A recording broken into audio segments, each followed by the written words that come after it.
Mr. Knight. Good Good afternoon. afternoon. Good afternoon. Thank you very much for joining us.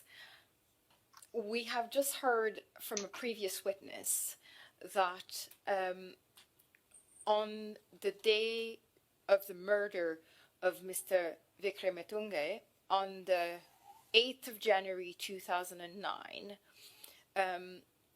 there were 5 burner phones that were attributed to the Tripoli platoon of the Sri Lankan military intelligence that followed him. My understanding is that you have analyzed the cell phone data relating to the movement of these 5 burner phones and of the phone of the victim. Would you be able to introduce yourself and your work for the benefit of the tribunal? Yes, of course. My name is Robert Tyrone Knight. I'm what they class as a cell site expert. I have previously worked for telecommunications companies in the United Kingdom. I started work for British Telecom in 1979. I then transferred to the mobile side of British Telecom, a company that were then called Cellnet. They are now known as O2 Telefonica. I worked in that area for more or less 20 years. As well as working for BT and Cellnet O2, I worked for a company called T-Mobile UK, who are now known as EE. I also worked for a short period of time for a company called Ericsson's UK. They were supplying infrastructure equipment to mobile telephone networks. Following my period of working in telecommunications, I then spent the next 20 years on and off working in what we now know as cell site analysis, which is a sort of forensics approach to looking at telecommunications data. I've worked for various organisations, including the Forensic Science Service, which was a Home Office UK-based organisation. I spent several years working for the Metropolitan Police Service as a cell site engineer. I've also worked for an organisation called the College of Policing, teaching cell site practice to law enforcement. I am currently working for a company called Footprint Investigations.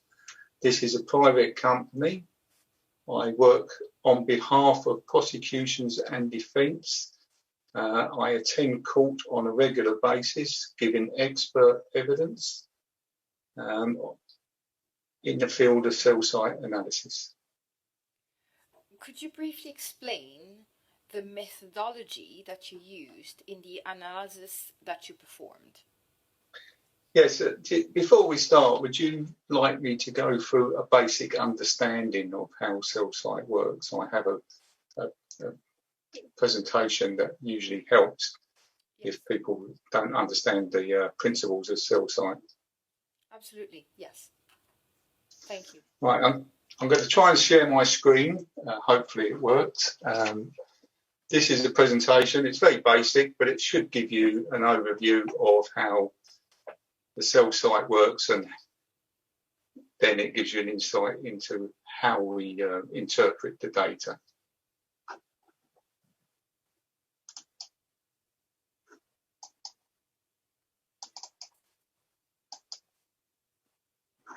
Hopefully you can see my presentation.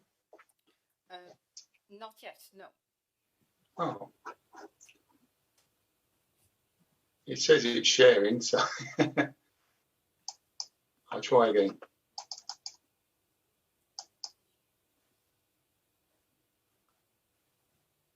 Yes, we can, thank you. Okay. So, network basics. So here we have a representation of two UK networks, a company called Vodafone and EE. The principle here is that we've got one mobile phone making a call to another mobile phone. Mobile phones are technically just very low powered two-way radios that connect to radio masts. These radio masts are also known technically as cell sites.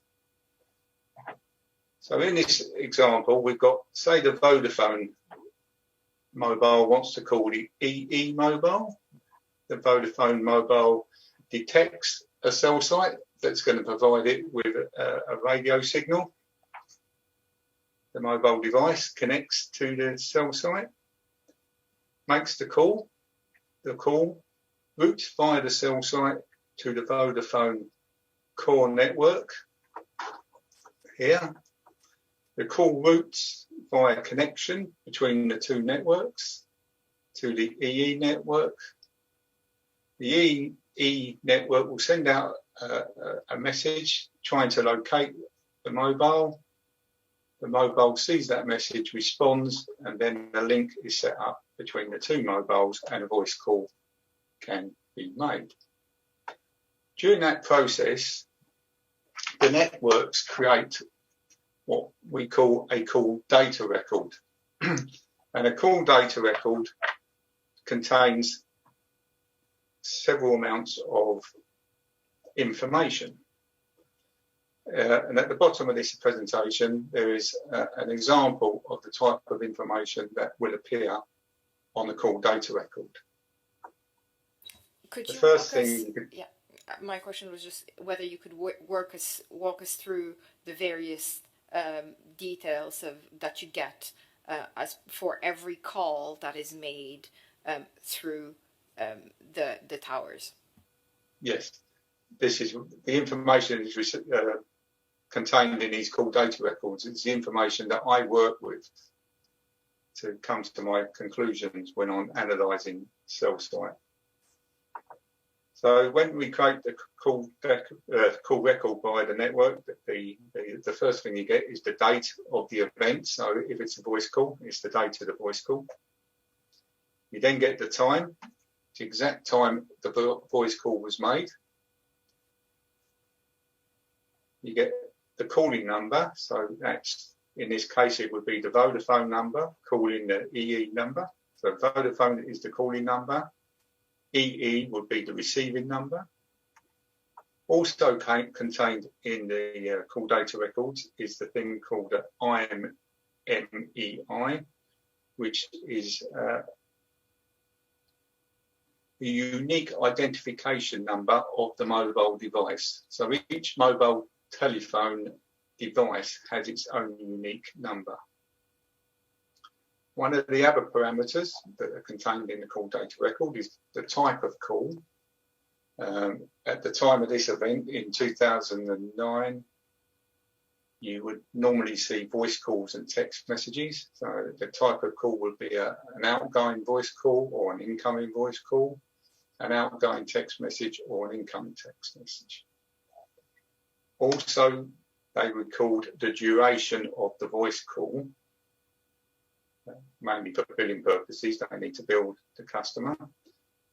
With text messages, you do not get a duration because it's instantaneous, so there's actually no duration. One of the other parameters that is captured by the network is that each one of these cell sites has a unique cell identification number, and that will be captured on the call data record.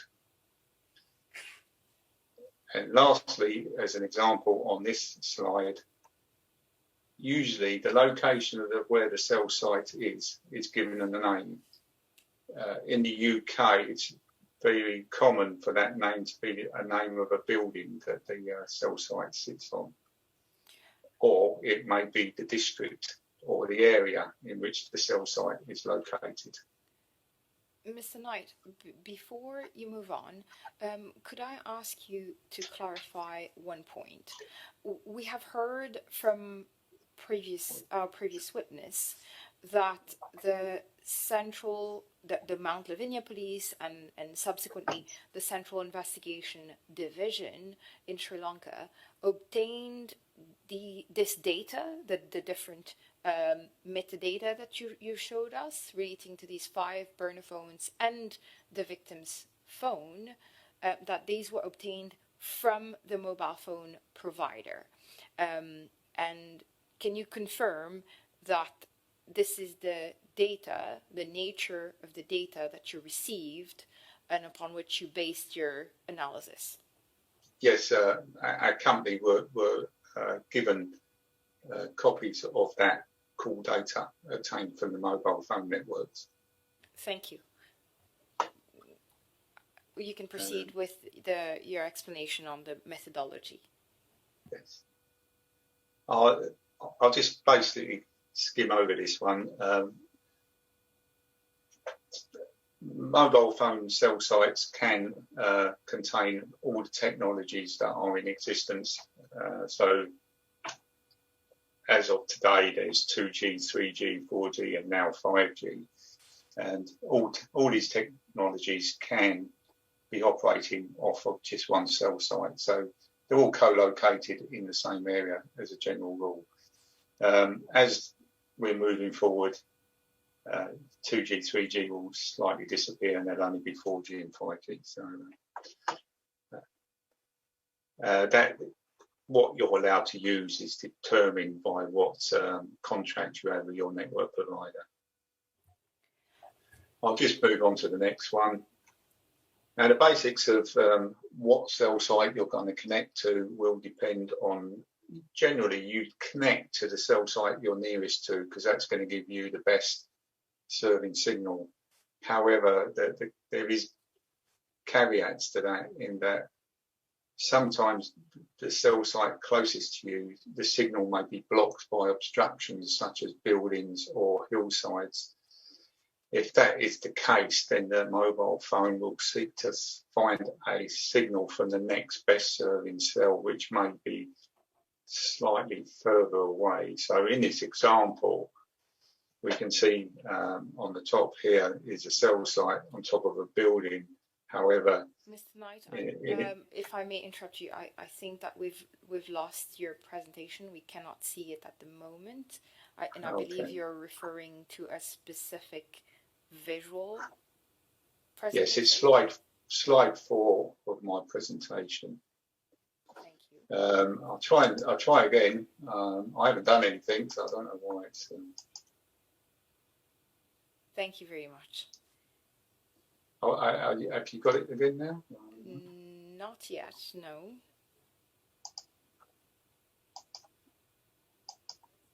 The joys of technology.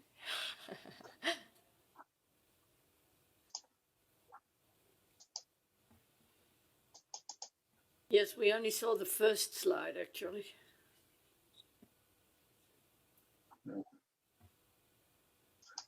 I'm not sure why it isn't working, I'm afraid.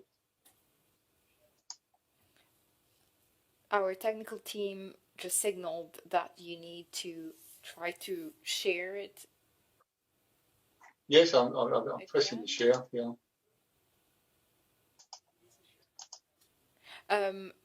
They've just mentioned that you need to share it and then just not do anything anymore, because I believe there might be something that they need to set on our side. Okay, perfect. Apparently it's okay. Give us a second so that our judges can also have a look at it.